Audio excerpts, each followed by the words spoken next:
I asked what dessert to bring. My cousin smirked. You weren't invited. They forgot I'd paid for the entire family barbecue, so I quietly canceled the venue. By noon, everyone was calling me. I used to be the guy who always showed up. Birthdays, holidays, moving days, Sunday dinners. I was there, quiet, dependable, and never expecting much in return.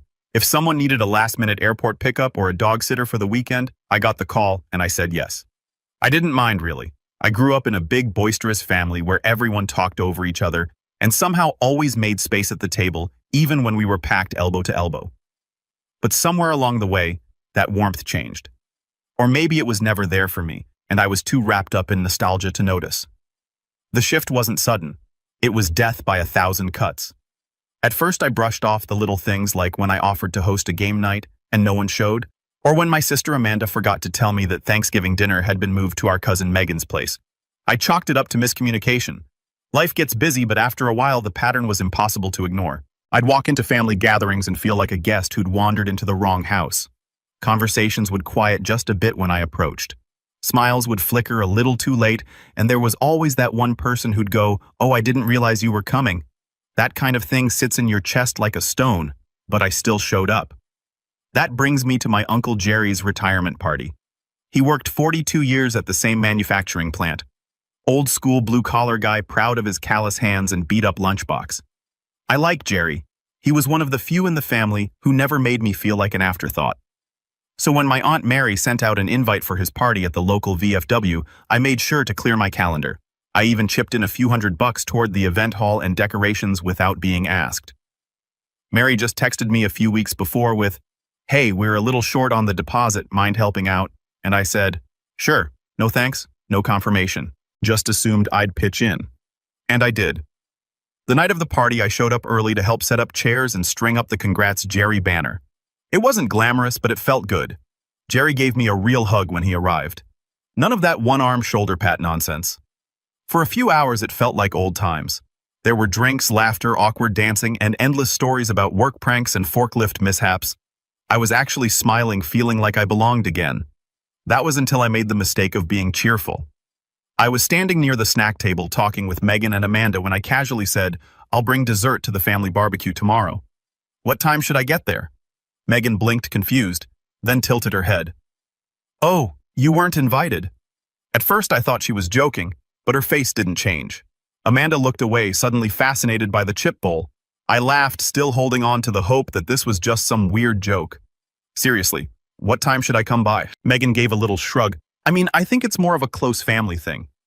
"Yeah," Amanda added, finally glancing at me like Mom and Dad just wanted to keep it small. "You know, just the core people." That one hit different. Core people like I was some extended branch barely hanging onto the family tree. Then Aunt Mary walked by, sipping from a red plastic cup, and Megan said, "Show him the photo." Mary grinned and pulled out her phone. I didn't even ask to see it. She just held it up, scrolling through images of tables set up in someone's backyard, kids running through sprinklers, a huge custom cake that said, "Family Barbecue, 2023, and a group shot of everyone I'd grown up with.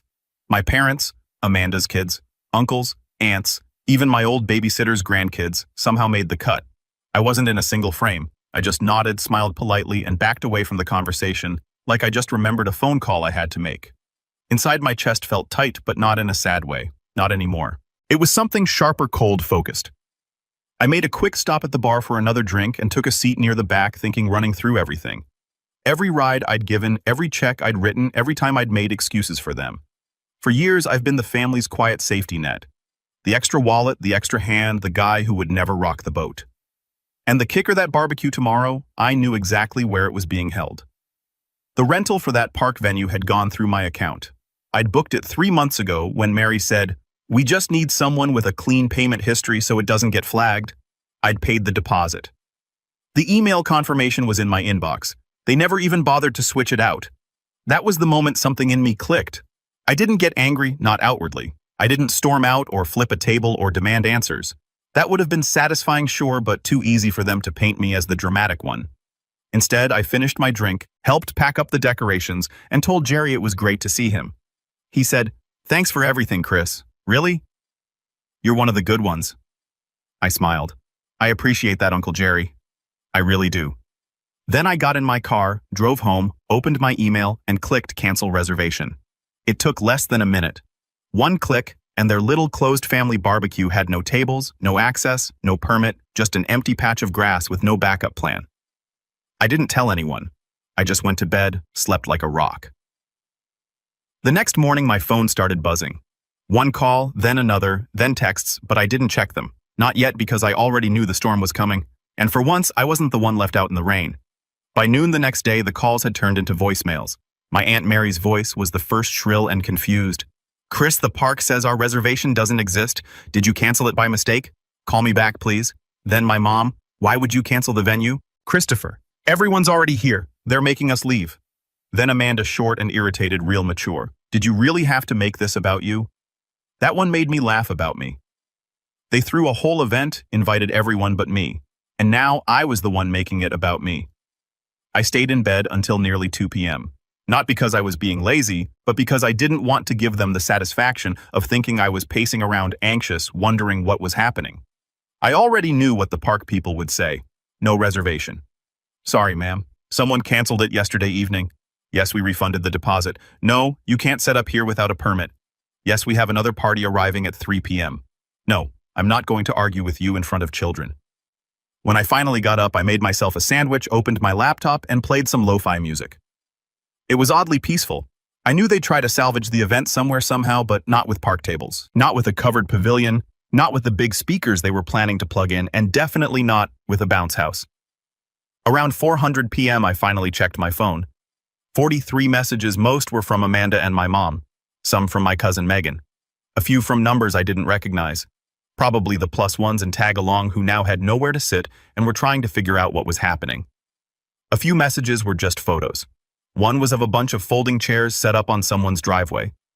Another was a haphazard grill with 3 people crowding around it while smoke billowed into someone's face. It looked miserable. Then I saw the one message I didn't expect. "Uncle Jerry." It just said, "Call me when you can." I hesitated. Jerry had always been kind. He didn't deserve to be in the crossfire, but he also hadn't said a word when his wife Mary and daughter Amanda started icing me out. He'd been quietly complicit. I didn't know what to expect from that call. I dialed anyway. He answered on the first ring. "Chris," he said like a man exhaling after a long day. "I figured you'd call. I saw your message." I said simply. There was a pause. "Was it you? The cancellation?"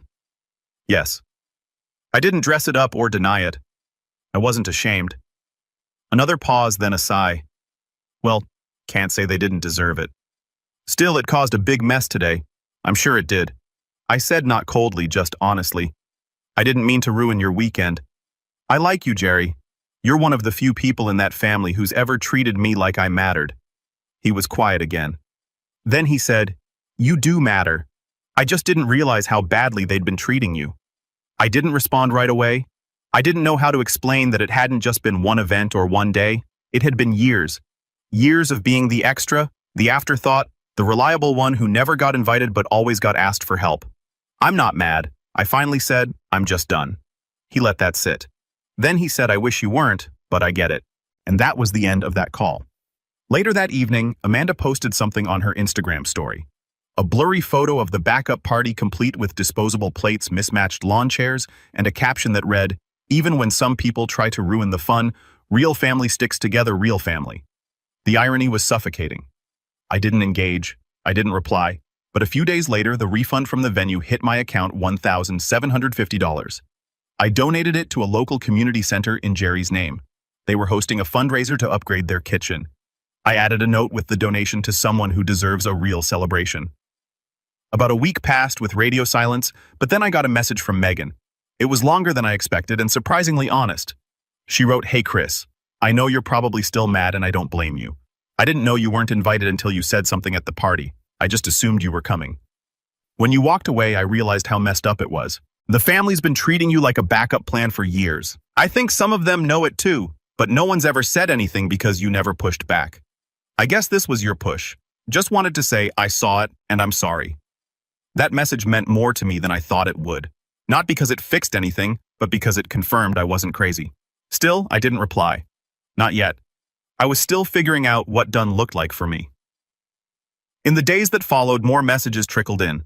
My mom sent a long email about how families go through rough patches and that I shouldn't punish them by cutting contact.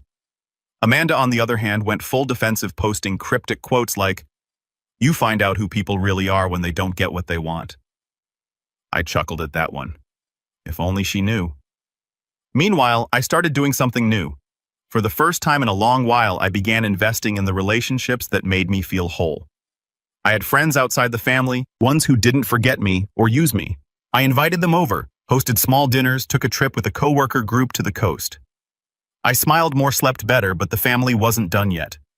One night, about 2 weeks after the barbecue incident, I was getting home from work when I saw a car I recognized parked outside my apartment. My mom, and she wasn't alone. Amanda was with her, both sitting in the front seat like they'd been rehearsing what to say. They hadn't called, hadn't texted, they just showed up. I stood at the curb, keys in hand, looking at them through the windshield. Amanda stepped out first. "We need to talk," she said flatly. "You can't just ghost your family because of one mistake." I raised an eyebrow. "One mistake." My mom climbed out next. "We didn't mean to hurt you, sweetheart, but canceling the park and ruining everything wasn't the answer. You made everyone uncomfortable." I crossed my arms. "Uncomfortable. That's rich.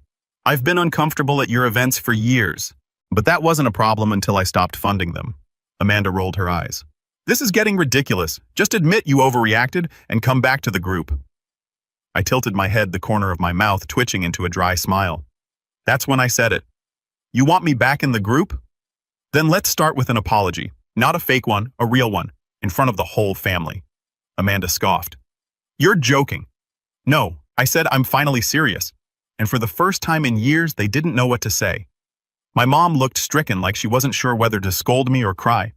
Amanda, on the other hand, gave a tight laugh, more air than sound, and said, "You've really let this go to your head. You think the family owes you a public apology just because you got your feelings hurt?" I didn't answer right away. I just studied her. For years, Amanda had been the queen bee of our family dynamic. Golden child, loudest voice in the room. Most photos on the fridge at our parents' house. If there was a group outing, she picked the place. If there was a disagreement, she won it by default. I used to think she earned that place.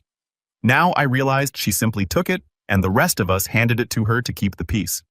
"It's not about hurt feelings," I finally said. "It's about respect, or the total lack of it." I was treated like furniture, useful when needed but invisible the rest of the time. I'm done playing along. If you want me back in your lives, it has to start with you admitting what you've done. My mom tried to soften things. You know how big families are. People forget things. People say things. We all have flaws. I raised a brow. Flaws. You stood there while Amanda laughed at me at the party. You smiled while Aunt Mary showed me photos from an event I paid for but wasn't invited to. You've been silent for years, Mom. That's not a flaw. That's a choice. Her mouth opened, then closed. She didn't have a comeback for that. Amanda folded her arms. So what? You're just cutting us off. You're not coming to Christmas, to birthdays. You're going to make everything awkward for everyone. I looked her straight in the eye. You already did. And with that, I turned and walked toward my front door. I could hear my mom's voice behind me, tentative, weak. Chris, please don't do this. I paused with my hand on the door, then fix it. Own it. Apologize. I stepped inside and closed the door gently, not slamming it. That made it worse for them. I think I didn't make a scene. I didn't yell or curse. I was calm, final. That's what rattled them. That night, no one texted, no follow-up calls, just silence. For the first time, I think they genuinely didn't know what to do. The next few days were quiet, no new drama, just space and peace. Then a week later, I got a message from Uncle Jerry again. It read, "Hey, I'm hosting a small dinner. Just a few people. I wanted to invite you. No speeches, no drama, just dinner. No one else from your mom's side will be there unless you say yes first." I sat with that for a while. I didn't reply right away. I went to the gym, took a walk, ate dinner and thought. Then I messaged back. "Only if it's at your place, and only if you promise not to mention the others." He replied, "Deal." That dinner turned out to be exactly what I needed. Jerry, his neighbor Dave, an old friend from his workdays, and me. We grilled, watched a movie, and talked about everything but family. For the first time, I didn't feel like a placeholder. I felt like a person. I was beginning to realize something important. Family isn't blood. It's not who shares your last name or who remembers your birthday because it's written on a calendar. It's who shows up, who respects you, and who listens even when it's hard. A few weeks later, I posted a photo on Instagram. Just me and Jerry toasting drinks on his back porch, captioned, "Sometimes your real family is the one that asks if you're okay, not just what you're bringing." Within hours, Amanda liked the post, then unliked it, then liked it again. The next day, I got a text from her. No greeting, no explanation. Just fine. If that's what it takes, then let's talk. You want an apology? Meet me this Sunday. Everyone will be there. It was exactly what I said I wanted. But I learned something else too. Sometimes people don't apologize because they're sorry. They do it because they're scared of losing their grip on the person they used to control. I sat with my phone in my hand, debating. Did I go? Did I show up to their table just to hear hollow words said through gritted teeth? Or did I let them live in the mess they made because for the first time in my life, I didn't need their approval? I wasn't the family doormat anymore. I was the one with the power now. I stared at the text for a long while. Everyone will be there. That line lingered in my mind like bait laced with the faint smell of guilt and performance. I imagined Amanda standing at the head of some table with arms folded, rehearsing a hollow speech crafted more to salvage her image than to acknowledge any real wrongdoing. My mother clutching her purse tightly, blinking back tears she'd conjure on command. The family nodding along, not out of agreement, but out of exhaustion. I could already hear the phrases, "We're sorry you felt that way. Let's just move forward. Let's not make it bigger than it is." They didn't want reconciliation. They wanted containment. But I wasn't a problem to be managed anymore. Still, a part of me itched for closure. For once, I wanted to say the things I'd never said, not out of spite, but out of clarity. To take my seat, not at their table, but at my own. So I replied, "I'll come, but if this is just for show, I'm walking out. I won't be polite this time." Amanda replied with a single thumbs up emoji. Sunday arrived and I showed up to the same family house I'd visited since I was a kid. It looked the same. White shutters, slightly chipped porch rail, flower pots. No one really watered, but everything felt smaller now, like someone had turned down the volume on nostalgia. As I walked up the front steps, the door opened before I even knocked. My mother stood there in pearls and that fake smile she reserved for guests and awkward church potlucks. "Chris," she said, her voice bright. "Come in." I nodded and stepped inside. The air smelled like cinnamon and roast chicken, comforting, familiar. The living room was packed. Uncle Jim, Aunt Mary, Megan, Amanda, and even my younger cousin Zach were all seated stiff and overly composed. No one said anything at first. They just looked at me like I was the elephant in the room that had finally decided to speak. Amanda stood up. "Thanks for coming," she said, like she was the host of a local news segment. "We wanted to talk about everything." I didn't sit. I stayed near the entrance, arms crossed. "Go on." She glanced at the others as if prompting them to say something, but they all stayed quiet. So she continued, "We know you felt left out. We've talked about it, and maybe we didn't realize how much you were doing for the family. It wasn't intentional, but things slipped through the cracks. A non-apology if I'd ever heard one. So this is your big gesture," I said, acknowledging my existence now that I've stopped funding your parties. "Megan Witz." My mother cleared her throat. "That's not fair, Chris." "No." I tilted my head. "Because I paid for Jerry's party, paid for the barbecue venue, helped with groceries after Dad's knee surgery, fixed Zach's computer, rewired in Mary's lights." "Should I keep going?" Amanda looked irritated. "Okay, we get it. You're the family handyman/ATM. Do you want a medal or something?" There it was, the real Amanda. "No," I said calmly. "I just wanted the same basic respect you give each other, the same seat at the table. But I guess that's only reserved for the core family." Uncle Jim finally spoke. "We didn't mean it that way." "Then what did you mean?" I asked. "When you hosted a barbecue and didn't invite me even though I booked the venue. When you all posed for photos and smiled like nothing was wrong when no one even thought to check in after I quietly stopped showing up. They had no answer, just the sound of the clock ticking and someone shifting awkwardly in their chair. You all had years to say something, and you didn't. I gave, and you took and took. And when I pulled away, you treated me like the problem, like I was overreacting, like I had to earn my place in this family. I looked around the room, but I finally figured something out. I never had a place. I was a utility, a convenience. And now that I've stopped being that, you want me back, so you can keep using me. You want a Band-Aid, not a conversation." Amanda scoffed. "Oh my God, you're being so dramatic." "Then this is the last time," I said. The last time you get to call me that, the last time you reduce my boundaries to drama, I'm done. And I meant it. I turned to leave. Chris, wait. My mother stood up. Don't do this. I stopped at the door but didn't turn around. You always said we were family, she said, that we stick together. I looked back at her, my voice quiet but firm. Sticking together isn't the same as sticking around when you're not wanted. I spent years holding this family together with tape and favors. And when I stopped, you didn't ask if I was okay. You just got mad that I wasn't useful anymore. Amanda rolled her eyes. So what? You're just cutting everyone off? No, I said, opening the door. I'm just finally choosing myself. And I walked out. The air hit different outside. Crisp, freeing. I didn't feel like the bad guy. I didn't feel guilty. I felt clean. That night, I deleted the family group chat. I blocked Amanda. I muted my mom's messages. I didn't do it out of spite. I did it for peace. Over the next few weeks, the silence continued. Megan messaged me again, this time more direct. I don't blame you. I'd probably do the same. I just know not everyone in the room agreed with how you were treated. If you ever want to talk, I'm here. I thanked her but didn't say much more. I wasn't ready to open that door again. Instead, I started building something new, a better circle. Friends who checked in without needing anything, coworkers who invited me because they liked my presence, not my bank account. I even started dating again, something I'd avoided for years because I'd been so drained by my family drama. The old wounds still ached sometimes. Holidays were especially hard, but they hurt less when I reminded myself that walking away wasn't selfish. It was necessary. About 6 months later, I heard through a mutual friend that Amanda had thrown a party for her daughter's birthday. Half the family didn't show. Apparently, the absence of the guy who always made things run smoothly was being felt more than they expected. I smiled when I heard that, because sometimes the best revenge is just removing yourself. No screaming, no chaos, just quiet, firm absence. I never got the apology I deserved, but I got something better.